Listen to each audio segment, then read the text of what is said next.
wabarakatuh. Selamat pagi, Dr. Melda dan juga Dr. Erwin. Saya Dr. Rati Anindita, SPT HTKL. Hari ini saya diberi tugas untuk mengajar skill lab, yaitu tentang rinoskopi dan laringoskopi, ya, kepada adik-adik. Jadi sebelumnya, rinoskopi ataupun laringoskopi itu merupakan salah satu pemeriksaan THT rutin yang harus dilakukan dalam pemeriksaan THT. Dan dokter umum memang harus mampu untuk melakukan pemeriksaan THT rutin.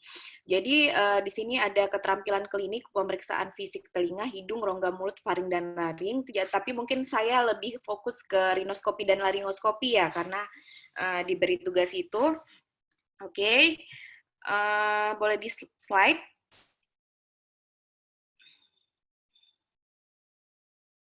Oke, lanjut aja dokter.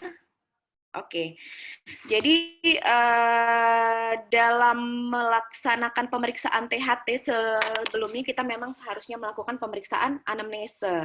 Jadi dalam anamnese kita mampu memfokuskan pemeriksaan apa yang lebih kita fokuskan dalam pemeriksaan THT. Jadi kita gejala dan tanda yang terdapat pada pasien agar kita mampu menegakkan diagnosis. Misalnya pasien datang dengan keluhan saya sakit, hidung saya sumbat, dokter, namanya begitu kan.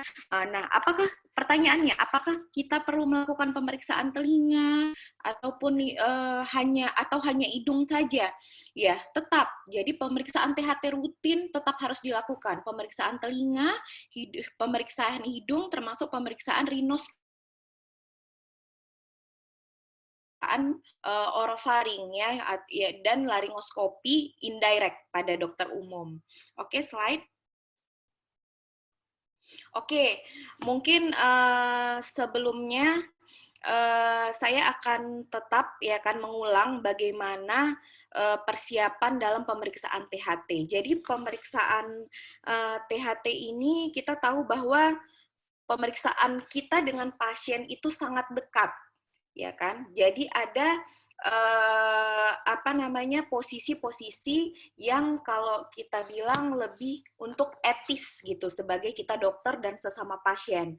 Nah di sini pasien duduk dengan posisi badan condong sedikit ke depan dan kepala sedikit tinggi dari kepala pemeriksa. Nah yang paling sering adalah perhatikan posisi kakinya. Kita tidak boleh dengan pasien dalam melakukan pemeriksaan THT, tidak boleh kita posisi kakinya depan-depanan. Tetapi seperti contoh gambar ini adalah menyamping. Pemeriksa menyamping ke sebelah kiri dan juga pasien juga menyampingkan kakinya ke sebelah kiri. Ya, jadi posisi kita dengan pasien seperti contoh ini ya. Jangan ada kita depan-depanan dengan posisi juga kaki misalnya mohon maaf mengangkang. Nah, itu tidak boleh dilakukan dalam pemeriksaan THT. Jadi bagi adik-adik tetap posisi kita dengan pasien seperti ini ya. Oke, slide. Oke. Dalam pemeriksaan THT kita selalu menggunakan lampu kepala. Nih, pasang lampu kepala diarahkan ke daun telinga, liang telinga atau hidung dan rongga mulut nih.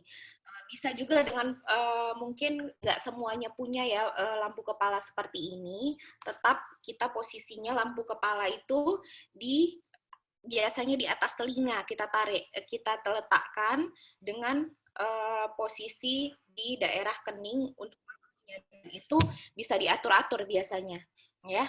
Kemudian tetap ya kalau bisa ya kita cari lampu kepala yang bisa fokus karena yang kita lihat nanti adalah lubang-lubang yang sangat kecil. Jadi kalau bisa kita cari lampu kepala yang dia bisa fokus. Oke. Slide. Oke, mungkin pemeriksaan telinga udah ada skill lab-nya ya, Dokter Melda ya. Bisa dilanjutkan aja ya. Karena pemeriksaan telinga tetap ya, mungkin saya ulang nggak apa-apa ya. Tetap posisi, tetap kalau namanya kita melakukan pemeriksaan, jangan buru-buru ditarik telinganya ke belakang. Tetap harus inspeksi, ya, baru palpasi, tetap. Inspeksi dulu dari luar. Telinganya, bagaimana lubang telinganya, ataukah bagaimana bentuk daun telinganya, mikroti, makroti. baru kita lakukan pemeriksaan telinga. Mungkin ini udah ada yang bawa materinya ya, pemeriksaan telinga. Oke, bisa dilanjutkan Dokter Melda ke rinoskopi aja.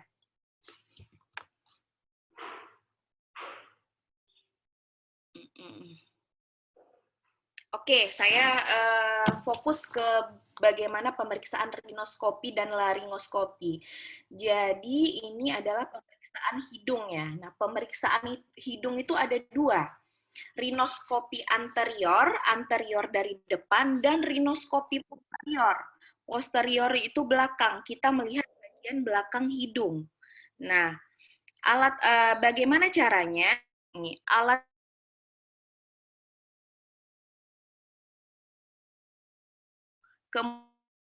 kaca nasofaring dan tangkainya, dan spatula lidah.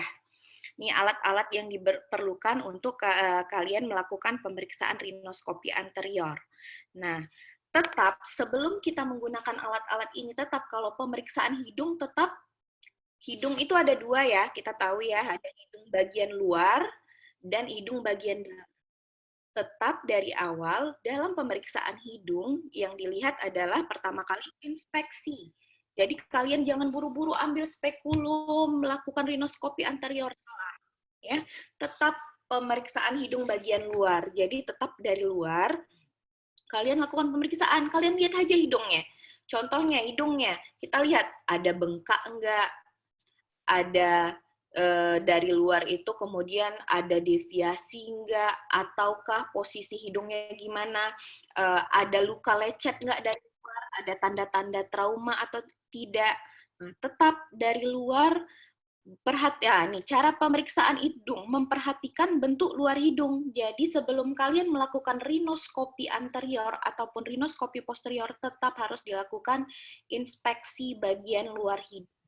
Apakah ada tanda-tanda trauma, apakah ada darah keluar dari lubang hidung, apakah ada luka lecet atau bengkak merah, tetap kalian lakukan pemeriksaan dari hanya melihat, ya kan?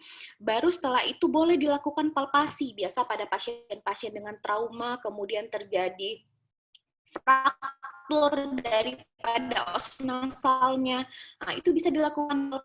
Biasanya kalau kita sentuh hidungnya, langsung dia nyeri, sakit, itu kita curiga adanya tanda-tanda fraktur pada hidung.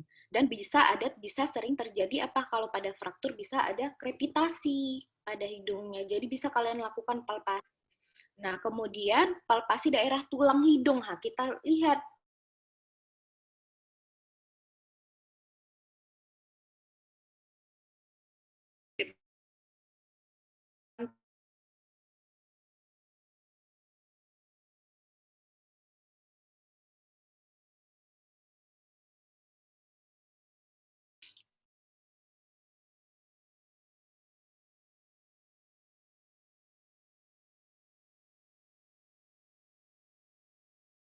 hidung dipegang dengan tangan kiri, kemudian di spekulum hidung dimasukkan dalam posisi tertutup penuh dan dikeluarkan dengan posisi sedikit terbuka. Kemudian jari telunjuk melakukan fiksasi pada ujung hidung. Ini kalian contoh gambarnya nih. Ini ada spekulum nih ya. Spekulum hidung, dia ada ukuran untuk anak-anak dan besar, mungkin kalian bisa lihat ini. Nah, spekulum hidung itu jangan lupa kita pegang dengan tangan kiri. Nah, tangan kiri kita pegang dengan jari telunjuk memfiksasi pada bagian ujung hidung. Kenapa tangan kiri kita pegang? Menggunakan tangan kiri memegang spekulum, karena tangan kanan ini kadang bisa kita gunakan untuk misalnya ada sekret banyak, bisa kita suction, atau ada benda asing, jadi kita mengambil dengan tangan kanan. Jadi biasakan kalian melakukan rinoskopi anterior atau memegang spekulum dengan menggunakan tangan kiri. Ya. Nah, spekulum itu hati-hati ya kalian lihatnya. Jadi caranya apa? Memasukkannya harus dengan posisi tertutup. Begitu sampai di dalam baru dibuka. Kemudian pada saat mengeluarkan juga tidak boleh ditutup di dalam. Kepincet bulu hidungnya, kesakitan pasiennya. Jadi itu salah ya kalau begitu. Jadi dari dalam hidung ditutup sedikit tetapi tidak sampai tertutup sempurna. Jadi waktu tertutup setengah baru dikeluarkan spektrumnya. Ini contoh pemeriksaan rinoskopi anterior ya. Jadi apa yang bisa kita lihat dari pemeriksaan rinoskopi anterior? Kita bisa melihat daerah-daerah yang kafum. Nih, ini ada gambar ya. Ini salah satu contoh pemeriksaan rinoskopi anterior. Kita melihat apa daerah apa? Ini kafumnasi. Ini kafumnasi. Jadi hidung itu ada namanya septum, sekat hidung. Ya, sekat hidung itu membagi kafum nasi kanan dengan kafum nasi kiri. Kemudian kita lihat dari bagian anterior, depan. Apa yang kita perhatikan? Pertama kita lihat nih, ini kafum nasinya gimana? Ada massa atau tidak? Rupanya penuh, kan? Kita bisa ada massa. Kemudian kita perhatikan apa lagi? Gimana cara supaya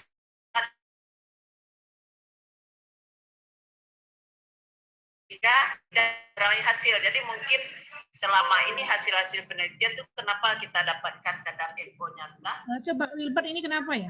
Ketahui bahwa NO itu ada banyak bentar ya. Coba mute semua dulu. Oke, sudah dokter.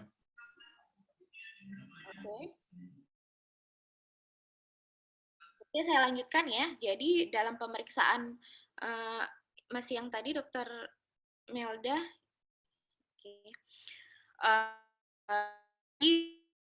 ini kafumnasi. Ini contohnya adalah kafumnasi ya. Kafumnasi ini berarti sebelah kiri ya, karena ini septum ya. Kalau dari depan ini septum, ini namanya septum nasi. Kita lihat septum nasi, apa yang diperhatikan? Misalnya ada deviasi septum nasi ke arah mana? Ke arah kiri atau ke arah kanan?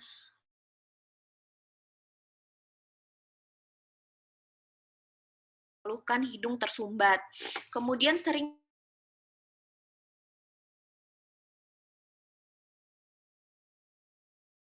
inferior binet tiga media sama superior, tapi ada beberapa yang bilang ada namanya suprema, tapi biasanya kita pakai. Nah, kita perhatikan konka inferior ini. Konka inferior itu apakah udem, kemudian apakah dia warnanya merah atau pucat. Biasa pada orang-orang dengan rinitis alergi, dia konka inferiornya pucat, itu tandanya ya. Nah, kemudian pada sinusitis biasanya bengkak ya, apalagi kalau yang dia lagi lagi eksaserbasi. Nah, kemudian lihat ini ada namanya, ini konka media ya. Jadi di bawah konka media, konka inferior itu ada namanya meatus inferior, meatus media. Nah, di meatus ini sering kita perhatikan terutama di media, karena di situ sering terjadi ada muara sinus. Jadi pada pasien dengan rhinosinusitis itu sering ada sekret keluar dari bawah sini, dari meatus media keluar, ya kan? Nah, itu juga merupakan salah satu tanda daripada rinoskopi. Jadi kalian harus rhinosinusitis. Jadi kalian memang harus benar-benar bisa melakukan rinoskopi anterior. Kemudian perhatikan ini semuanya, kafumnasinya ada massa atau tidak, banyak sekret atau tidak, ada perdarahan, staksis atau tidak. Itulah yang kalian lakukan pemeriksaan pada rinoskopi anterior. Kalian nilai, oke, warnanya, bentuknya, deviasi, atau contohnya pada septum juga selain deviasi, apakah ada perforasi septum, apakah ada abses septum. Nah, begitu. Jadi sebelum melihat yang ada kelainan, sebaiknya kalian lihat yang normal dulu, ya. Kemudian perhatikan dasar ya, ini dasar hidung, tetap diperhatikan juga apakah ada darah yang mengalir dari situ, karena kita bisa curiga adanya massa di belakang hidung, nasofaring yang keluar ke anterior. Oke, ini mengenai rinoskopi anterior. Nah, sekarang rinoskopi posterior. Ya, ini saya udah ngasih cara-caranya ya, Kak. Dia ya kan, kaca nasofaring. Nah, kaca nasofaring dan spatula lidah.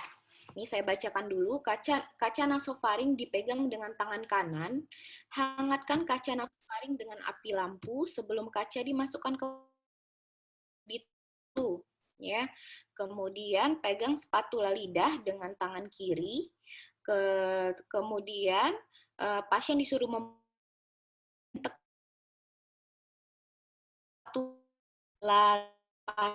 bernapas biasa, kemudian dan jangan menahan nafas. Kemudian kita masukkan kaca nasofaring yang menghadap mulut. Baru kita nilai, kita lihat lampu kepala ke arah kaca sama laringoskopi itu ada, tahu nggak bedanya apa? Jadi kalau kaca nasofaring untuk melakukan rinoskopi posterior, kalian menggunakan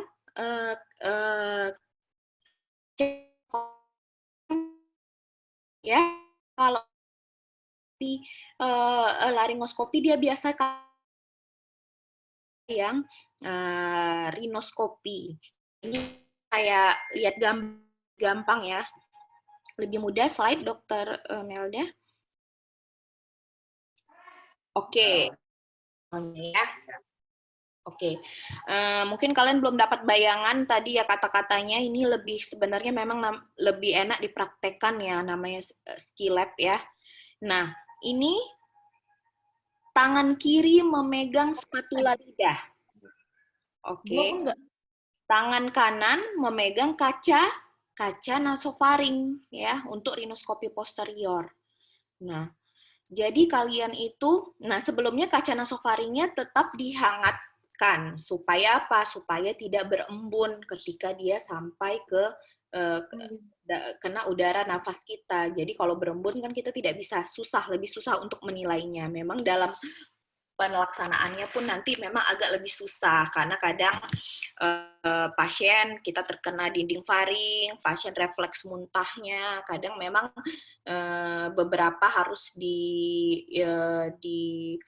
kita semprot silokain dulu, di anestesi dulu. Jadi tapi sebaiknya kalau memang pasien masih kooperatif sebaiknya tidak usah dilakukan anestesi ya. Jadi tangan kiri kita memegang spatula lidah. Jadi kita tekan bagian anterior lidah. Setelah kita tekan, kita masukkan kaca nasofaringnya seperti gambar ini ya, ke arah atas. Ini ke arah atas ya, karena kita mau lihat apa? Mau lihat hidung bagian belakang. Hidung bagian belakang kan koana. Nyambung ke bawahnya kan bagian orofaring. Jadi kita lihatnya kita masukkan dari mulut ke arah atas. Nah, gini contohnya nih. Dan ini adalah posisinya yang benar ya. Kalau benar itu posisinya seperti ini. Ke arah atas, baru kita center. Kita hanya melihat, menilai melalui pantulan daripada kaca, daripada nasofaring itu. Gitu. Nah, paling nggak apa yang kita lihat? Paling sering kita lihat di sini ada massa atau tidak pada pasien-pasien dengan tumor nasofaring yang tumor berada di belakang di belakang hidung, kemudian bisa juga kita nilai pertama ada nggak adenoid hipertrofi, kemudian di sana banyak sekret yang menumpuk atau tidak, kemudian ada darah atau tidak. Inilah yang kita nilai bagian belakang hidung. Di daerah nasofaring kadang kita nilai fossa Rosenmuller, di situ memang sulit sih. Kita sendiri lebih sering sekarang kan melakukan pemeriksaan langsung nasoendoskopi daripada ataupun laringoskopi direct daripada melakukan pemeriksaan THT rutin. Cuman kan tidak semua endoskopi tersedia, apalagi di daerah dokter umum kalian bertugas, jadi kalian harus melakukan pemeriksaan ini. Dan yang paling diingatkan setelah kalian panaskan, jangan langsung masuk ke mulut pasien ya, karena kita harus tetap tes dulu di tangan kita sudah tidak terlalu panas atau sudah hanya hangat sedikit, baru kita masukkan. Oke, selanjutnya dokter. Oke, ini contoh ya, kalau dari di bagian THT kita memang sudah ada alat nasoendoskopi, langsung kita masukkan dari hidung, langsung kita intip ke belakang hidung ya. Ini contoh, ini dia daerah belakang hidung nih, daerah nasofaring ya. Kemudian kita langsung masukkan hidung, tapi kan disitulah keterampilan kita kan, kita meriksanya dari mulut, kita intip ke belakang hidung untuk melihat. Konka superior juga bisa dilihat daripada di rinoskopi posterior ya, kalau bisa dilihat. Paling sering, paling nggak kalian tahu ada massa atau tidak di belakang situ. Itulah untuk dokter umumnya, karena pasien-pasien dengan tumor nasofaring itu sering sekali dan banyak kasusnya di bagian THT, jadi kalian dokter umum harus bisa melihat paling nggak ada massa nggak di belakang hidungnya, begitu ya. Oke, selanjutnya dokter. Oke, sekarang kita lakukan pemeriksaan faring ya, rongga mulut. Kalau kita melakukan pemeriksaan rongga mulut, tetap kalau dari depan kita sebenarnya hanya cukup menyuruh pasien membuka mulut dengan spatula lidah ya, pakai tang spatel, kita tekan lidahnya, kita perhatikan daerah rongga mulutnya ya. Nah, pasang lampu kepala dan diarahkan ke rongga mulut. Nilai keadaan bibir, mukosa rongga mulut, lidah, dan gerakan lidah. Nah, tetap ya kalau bisa kalian megang spatula dengan tangan kiri ya. Oke. Kemudian dinilailah rongga mulutnya bagaimana, tonsilnya, nilai apakah ada pembesaran tonsil, apakah warnanya, apakah merah atau tidak, daerah mukosanya, kemudian tetap kalian juga melakukan pemeriksaan daerah gigi, ya ada giginya bolong atau enggak, gusi atau enggak. Kenapa? Karena pada pasien dengan sinusitis maksila itu sering sekali kita menemukan bahwa ada infeksi gigi dan tidak akan sembuh kalau kita hanya terapi pasien dengan sinusitisnya, tapi kita tidak menganjurkan dia untuk ke dokter gigi untuk dilakukan penanganan sumbernya. Jadi infeksi gigi ini bisa menyebabkan rhinosinusitis karena bagian dari gigi kita ya, molar 1, premolar sampai molar 3 itu berbatasan dengan dinding bawah daripada sinus maksila. Jadi pada infeksi-infeksi gigi sering terjadi penyebaran infeksi kepada sinus maksila. Jadi tetap kalian nilai giginya. Ya kan, oh ada giginya bolong, ini tetap harus dilakukan penilaiannya.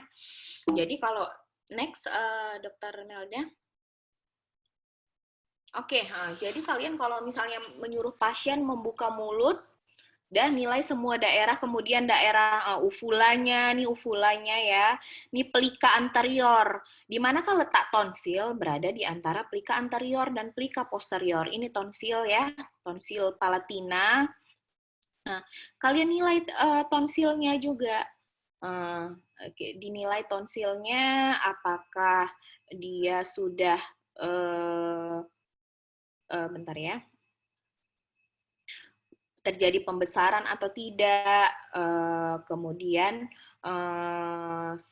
setelah itu nilai T berapa, kalian harus bisa T0, T1, T2 ya, T4 ini penuh ya kan, T4 penuh, T3 dia sudah melewati daripada pertengahan ini ya, dari tonsil ke uvula pertengahan sudah lewat, tapi kalau T2 dia masih belum lewat setengah daripada jarak antara batas atas tonsil dengan uvula ini, itu T2 ya.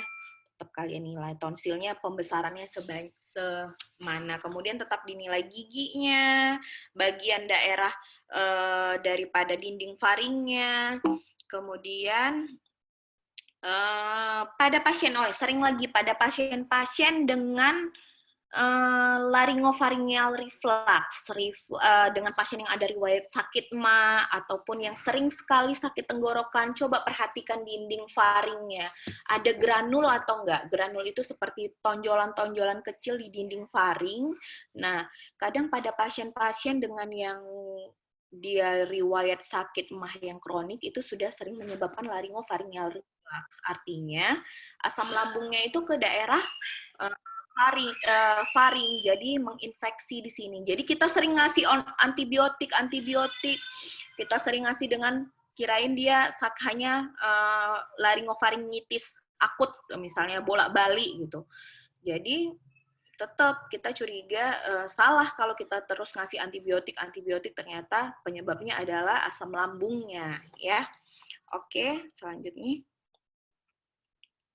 Oke, sekarang kita melakukan teknik melakukan pemeriksaan laryngoskopi indirect. Jadi kita melihat bagian hipolaring dan laring, ya. Ini alat yang diperlukan lampu kepala, kaca laring, ya. Kaca laring tadi lebih besar daripada kaca nasofaring, ya. Kemudian tetap lampu spiritus tetap dipanaskan, ya. Kemudian kain kasa. Nah, dalam pemeriksaan laryngoskopi indirect ini tidak menggunakan tang spatel. Jadi kalian jangan salah, jangan terbalik-balik. Itu sering kali terbalik-balik ya, Dek. Jadi rhinoskopi anterior kalian pakai spatula lidah, kaca lebih kecil arahkan ke atas. Kalau laryngoskopi indirect kalian cuma butuh kaca laryngoskopi dengan kasa, nggak pakai spatula lidah. Kenapa? Karena kita akan narik lidahnya dengan menggunakan kasa tersebut, ya.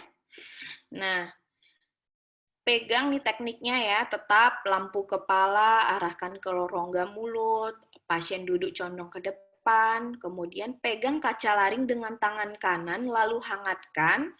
Sebelum kaca dimasukkan, tetap ukur suhunya dulu. Tes ke tangan kita. Panas nggak? Kalau masih panas, jangan masukkan ke dalam mulut pasien. Ya. Oke, selanjutnya. Oke, ini caranya ya.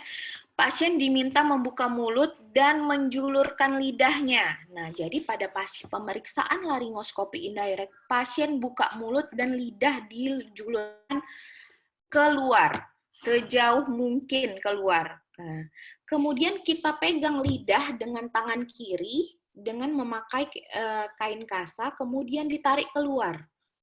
Tariknya hati-hati ya, Dek ya, jangan kalian tarik kuat karena pasien akan merasa tidak nyaman dan kesakitan.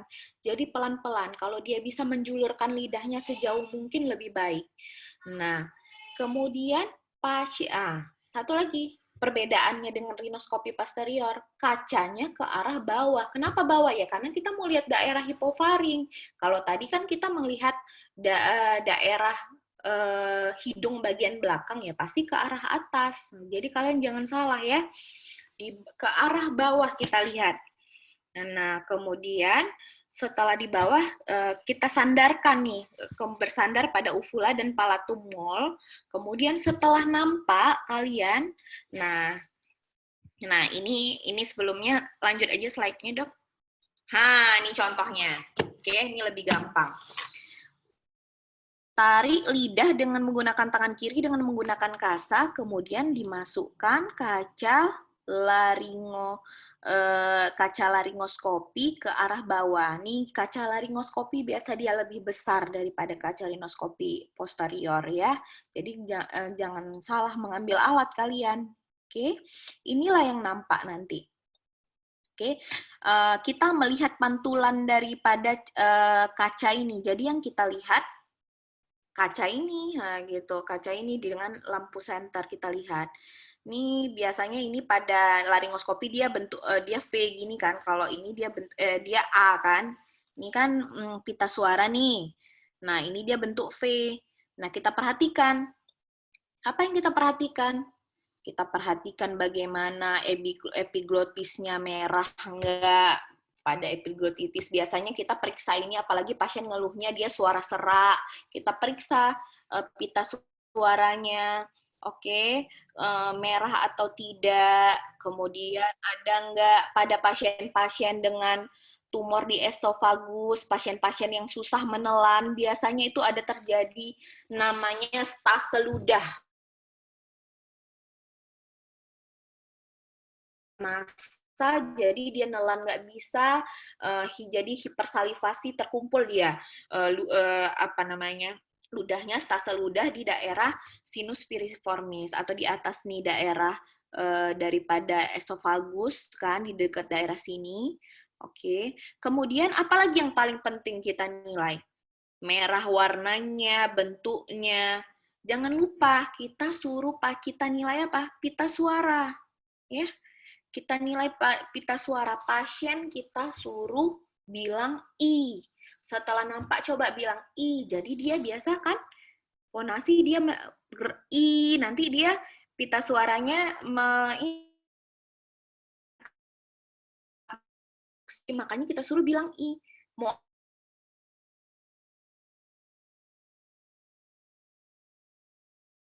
Kita lihat ada nggak paralisis pita suara. Ternyata yang bergerak sebelah kiri nggak bergerak. Nah, berarti kita bisa curiga suatu paralisis pada pita suara, ya kan? Jadi jadi kita lihat kok selain itu ada massa atau tidak warnanya, tetap kita lakukan pemeriksaan. Memang dalam penata laksanaannya biasa pasien tidak kooperatif, ada aja itu terangsang muntah, harus dilakukan.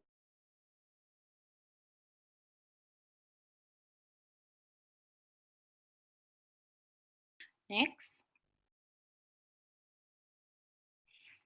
Ini contoh-contoh ya. Ini sih pada fiber optik, ini langsung ya, laryngoskopi direct. Itulah direct itu langsung kan, indirect kali seperti tadi. Bedanya ya, mungkin tadi kalian ngelihatnya terbalik ya. Kalau direct kan langsung, kalau ini mungkin nanti kalian lihatnya terbalik ya. Suaranya normal nih, ada tumor, ada massa, ada nodul, pasien penyanyi atau guru, keluhan serak, suara serak, tidak sembuh, bisa kita lakukan pemeriksaan laryngoskopi indirect untuk melihat pita suaranya. Ya, oke, sampai ini mungkin ya. Sampai di sini keterangan saya. Terima kasih. Ada yang mungkin ada adik-adik yang kurang mengerti ataupun kurang jelas, boleh ditanyakan.